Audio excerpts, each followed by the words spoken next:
تم کو معلوم ہونا چاہیے کہ تلوار کا گھاؤ بھر سکتا ہے، زبان کا گھاؤ کبھی نہیں بھرتا۔ مجھے اندازہ نہیں تھا کہ تم اتنے حساس آدمی ہو۔ فون پر بات کرنے سے یہ سب معلوم نہیں ہوتا۔ آئندہ میں احتیاط سے کام لوں گا۔ میں تم کو ملنے کی پیشکش کر چکا لیکن تم آمادہ ہی نہیں ہوتے۔ آمنے سامنے بیٹھ کر بات کی جائے تو ایک دوسرے کو سمجھنے کا بہتر موقع ملتا ہے۔ تم ٹھیک کہہ رہے ہو، میں مناسب وقت کے انتظار میں ہوں۔ ایف بی آئی والوں کا دباؤ ذرا کم ہو تو ہم ضرور ایک دوسرے سے ملیں گے۔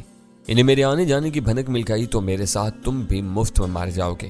وہ تمہارے خون کے بھی پیاسے ہیں، میں جانتا ہوں، مگر میں ان سے ڈرتا نہیں۔ آزادی کے ساتھ شہر بھر میں بلکہ پورے ملک میں گھومتا پھرتا ہوں۔ آج تک وہ میرا کچھ نہیں بگاڑ سکے۔ مجھ میں اور تم میں بہت فرق ہے۔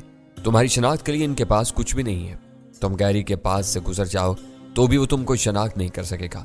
میں ان کا دیکھا بالا آدمی ہوں، مجھے ہزاروں کی بھیڑ میں پہچان لیا جائے گا۔ اس وقت اس نے حسن اور ذکی کا کوئی ذکر نہیں کیا تھا۔ مجھے ڈر تھا کہ کہیں وہ ان کے بارے میں بات کیے بغیر فون بند نہ کر دے۔ میں نے اسے ٹریک پر لانے کے لیے گہرا سانس لے کر کہا، تم نے اپنے لیے بہت بکھیڑے پالے ہوئے ہیں۔ سیاست میں آ جانے کے بعد بھی تم ایف بی آئی اور را وغیرہ سے اپنا پیچھا چھڑانے میں کامیاب نہیں ہو سکے۔ جوانی میں انسان اپنے عملی سفر کا آغاز کرتا ہے تو اسے کچھ پتہ نہیں ہوتا کہ وہ آگے کہاں تک جائے گا۔ اس سے غلطیاں ہوتی چلی جاتی ہیں۔ اب میں پلٹ کر اپنے ماضی پر نگاہ ڈالتا ہوں تو پچھتاتا ہوں کہ میں نے وہ غلطیاں کیوں کی تھیں۔ یہ بھی تو ممکن تھا کہ ان بڑی غلطیوں کے ارتکاب کے بغیر تم اس مقام تک نہ پہنچے ہوتے جہاں تم پہنچ چکے تھے۔ میں نے سباڑ لہجہ میں کہا، تم نے بہت چپتی ہوئی بات کہی ہے مگر میں اس کا برا نہیں مناؤں گا۔ ایف بی آئی تمہیں بھولنے پر آمادہ ہے، نارا والے تمہارا پیچھا چھوڑ رہے ہیں۔ نیو خان ہوٹل سے بھاگنے والوں نے دوبارہ تم سے رابطہ کیا یا کہیں غائب ہو گئے؟ میں نے مسترب ہو کر اس سے وہ براہ راست سوال کر ہی ڈالا۔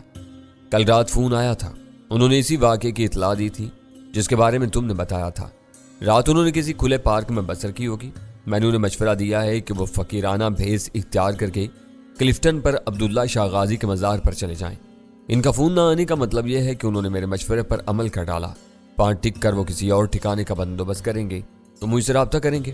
میں دل میں اس پر تاؤ کھا کر رہ گیا۔ اس نے بھارت سے آنے والے دونوں ایجنٹوں کو خاصی مؤثر رہنمائی فراہم کی تھی۔ مزار پر آنے والے بے شمار زائرین اور عقیدت مندوں سے انہیں خاصی مالی مدد مل سکتی تھی۔ مزار پر ان کا گزارا تو ہو جائے گا، انہیں ہتھیار کون دے گا؟ میں نے جل کر پوچھا۔ یہاں تجربے کار لوگوں کو بھیجا جاتا ہے۔ مزار پر ان کے مقدر نے ساتھ دیا تو انہیں خاصا مال مل جائے گا۔ مال ہو تو بڑے شہر میں انسان اپنی ضرورت کی ہر شے خرید لیتا ہے۔ ان دونوں سے میرا پیچھا چھوٹ جائے گا۔ ان کی رہنمائی کر کے تم نے سنگین بد عہدی کی ہے۔ انہوں نے شہر میں کوئی بھی گڑبڑ کی تو اس کا وبال تمہارے سر آئے گا۔ میں نے کوئی بد عہدی نہیں کی۔ وہ نیو خان ہوٹل والے تجربے سے خوف زدہ تھے اور ہر قیمت پر مجھ سے ملنا چاہتے تھے۔ میں نے ان سے اپنی جان چھڑانے کے لیے مزار پر جانے کا مشورہ دے دیا۔ میں نے نہ بتاتا تب بھی وہ اپنے لیے کوئی نہ کوئی ٹھکانہ تلاش کر لیتے۔ وہ مشن پر آئے ہیں تو یہیں مر کب جائیں گے یا اپنا مشن پورا کر کے لوٹ جائیں گے۔ تم نے گیری کو فرینچ بیچ پر آنے کا مشورہ دیا تھا تو ان دونوں کو ملاقات کے بہانے جہانگیر پارک میں بھی بلا سکتے تھے۔ میں نے وہیں چاپ لیتا۔ یہ بات میرے دماغ میں نہیں آئی۔ آج کل کے حالات نے میرا ذہن معاف کیا ہوا ہے۔ وہ دونوں ابھی تمہاری دسترس میں ہیں، مزار پر مل سکتے ہیں۔ 2-4 روز گزر جانے کے بعد شاید وہ وہاں سے کہیں اور منتقل ہو جائیں۔ وہ دونوں مٹی کے مادو نہیں ہیں کہ میں جا کر انہیں پکڑ لوں۔ انہوں نے ایسی جگہ پر قبضہ کیا ہوگا جہاں سے وہ آسانی سے بھاگ سکیں گے۔ انہوں نے مجھے دیکھا ہوا ہے اور وہ دور سے مجھے پہچان کر کہیں بھی نکل جائیں گے۔ ٹینی، اب اتنی بے بسی ظاہر نہ کرو۔ تم اپنے آدمیوں کو اس کام پر لگا سکتے ہو۔ مجھے معلوم ہے کہ تم نے بہت سے لوگوں کو پالا ہوا ہے۔ تمہاری عقل پر شاید کوہر چم رہی ہے۔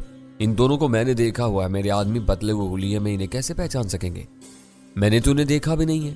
اس کی تشویش زدہ آواز ابھری۔ فون پر ان میں سے ایک کی آواز سنی ہے۔ میں نے اسے مزید ملامت کرنے کا ارادہ ترک کر دیا۔ وہ تحکم امیز مزاج کا مالک تھا۔ اپنی مجبوریوں کی وجہ سے میری تلخ باتیں برداشت کر رہا تھا۔ کسی بھی لمحے اس کے دماغ پر بالادستی کا وائرس سوار ہو جاتا تو اس سے بات بگڑ سکتی تھی۔ حقیقت یہ تھی کہ اس نے ان دونوں کو مزار پر ڈیرا ڈالنے کا مشورہ دے کر میرا کام خاصا آسان کر دیا تھا۔ وہ ان کو راہ نہ دکھاتا تو کراچی جیسے وسیع و عریض انسانی سمندر کو کھنگال کر ان دونوں کو تلاش کرنا جوئے شیر لانے سے کم نہ ہوتا۔ سوبراج کے کہنے کے مطابق وہ اس وقت واقعی ہماری دسترس میں تھے۔ مزار کے تقدس کو ملحوظ رکھتے ہوئے اگر ہم اپنے سارے وسائل وہیں مرکوز کر دیتے تو راہ کے ایجنٹ وہاں سے بچ کر نکلنے میں کامیاب نہیں ہو سکتے تھے۔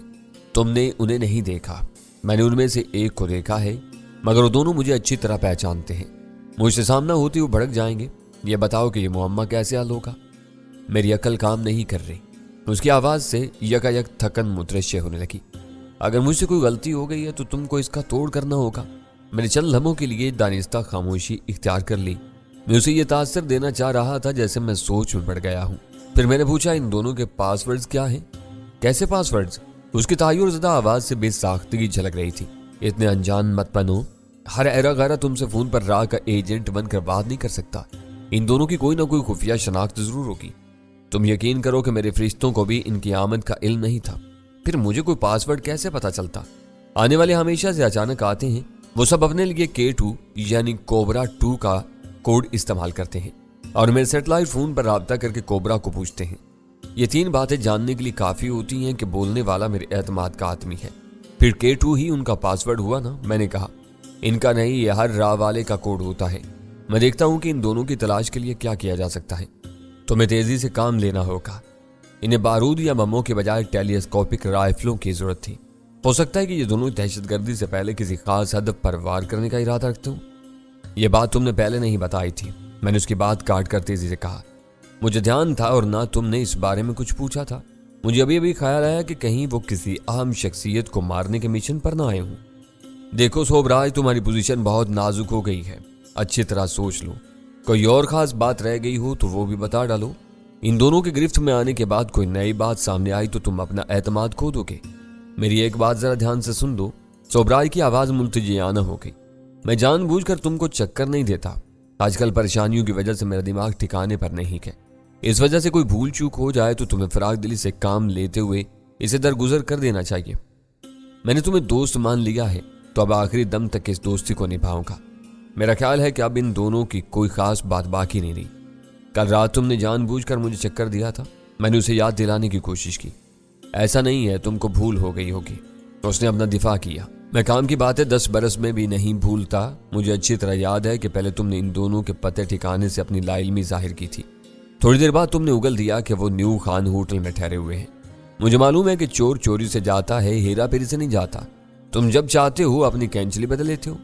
میں نے تمہاری الزام تراشی صبر اور خاموشی سے سن لی۔ اب تم بھی میری بات پوری ہونے دو۔ وہ کل شام ڈھلے کی بات ہے۔ میں نے ان بن بلائے مہمانوں سے گھبرا کر تمہیں فون کیا تھا۔ اس وقت تک میں تم کو اپنا دشمن سمجھ رہا تھا۔ میں ڈر رہا تھا کہ حسن اور ذکی نے میری کسی مدد کے بغیر اپنے وسائل سے کوئی واردات کر ڈالی تو تم اسے میرے کھاتے میں شمار کر کے مجھ سے خفا ہو جاؤ گے۔ میں نے سوچا کہ ایسا برا وقت آنے سے پہلے تم کو ان کے بارے میں خبردار کر دوں۔ اس وقت تک مجھے تمہاری نیت کا اندازہ نہیں تھا۔ تم سے میری سرد جنگ چل رہی تھی اور میں تم سے ڈرا ہوا تھا، اسی لیے میں نے دونوں کا پتہ نہیں بتایا۔ لیکن تم سے دیر تک باتیں ہونے کے بعد مجھے یقین ہو گیا کہ تم میرے خیر خواہ ہو۔ وہاں سے ہماری دوستی کی ابتدا ہوئی اور میں نے تمہیں ان کا پتہ بتا دیا۔ اس کے بعد میں نے تم سے کوئی ہیر پھیر کیا ہو تو مجھے بتاؤ، میں اپنی غلطی مان لوں گا۔ اس کے بعد تم نے رات کو فون کیا تو میں نے کھل کر تمہیں گیری کے بارے میں بتا دیا۔ کوئی بات راز نہیں رکھی۔ میں نے تمہاری اس لمبی تقریر میں کوئی دخل اندازی نہیں کی۔ میں مان لیتا ہوں کہ تم صحیح کہہ رہے ہو۔ اب ذہن پر تھوڑا سا زور ڈالو۔ ان دونوں کے بارے میں تم خاص باتیں بتا چکے ہو، اب عام باتیں بھی بتا ڈالو۔ تم کو وکیل ہونا چاہیے تھا، تم ایک ایک لفظ کو پکڑتے ہو، اس نے شکایتی انداز میں کہا۔ ان لوگوں کے لیے کوبرا ایک بہت بڑا نام ہے۔ سب آنے والے میرا ادب کرتے ہیں۔ میں ان کو زیادہ منہ لگاتا ہوں، نہ ان سے فالتو بات کرتا ہوں۔ وہ مجھ سے مدد کے طلبگار تھے۔ ان کی زبان میں مدد کا مطلب روپیہ اور ہتھیار ہوتے ہیں۔ ہتھیاروں کے بارے میں تمہیں بتا چکا ہوں کہ انہیں ٹیلی اسکوپک رائفلوں کی ضرورت ہے۔ وہ بے آواز ہوں تو زیادہ بہتر ہوگا۔ پہلے تم نے بے آواز کا ذکر نہیں کیا تھا، یہ نکتہ بہت اہم ہے۔ میں نے بات کاٹ کر اسے وہیں ٹوک دیا۔ ہاں شاید میں بھول گیا تھا، اس نے اعتراف کیا اور اپنی بات جاری رکھی۔ ان رائفلوں کے ساتھ انہیں طاقتور دوربینیں بھی درکار ہیں۔ ان کی یہ ضروریات صاف چغلی کھا رہی ہیں کہ اس بار وہ کوئی نیا پلان لے کر آئے ہیں۔ وہ یہاں کسی بھی بڑے آدمی کو اپنا نشانہ بنا سکتے ہیں۔ بے آواز رائفلیں اور دوربینیں اسی کام آ سکتی ہیں۔ کراچی ویسے ہی آج کل جوالا مکھی بنا ہوا ہے۔ تم نے محمود آباد کے مندر کو آگ لگوا کر شہر میں مذہبی منافرت کو ہوا دینے کی بھیانک کوشش کی تھی جو ناکام ہو گئی۔ مجھے میرے پرانے گناہوں کے حوالے دے کر نادم نہ کرو، اسے قطع کلامی کر کے احتجاج کیا۔ اب میں ماضی کی کتاب بند کر چکا ہوں۔ زندہ رہنے کے لیے میں نے تمہارے ساتھ مل کر اپنی نئی زندگی کی داغ بیل ڈالنے کی کوشش کی ہے۔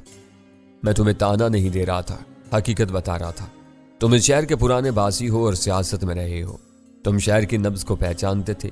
تم نے کمزور پہلو پر وار کیا۔ اصل بات یہ ہے کہ اس شہر میں فرقہ وارانہ، مذہبی، لسانی اور سیاسی نفرتیں عروج پر ہیں۔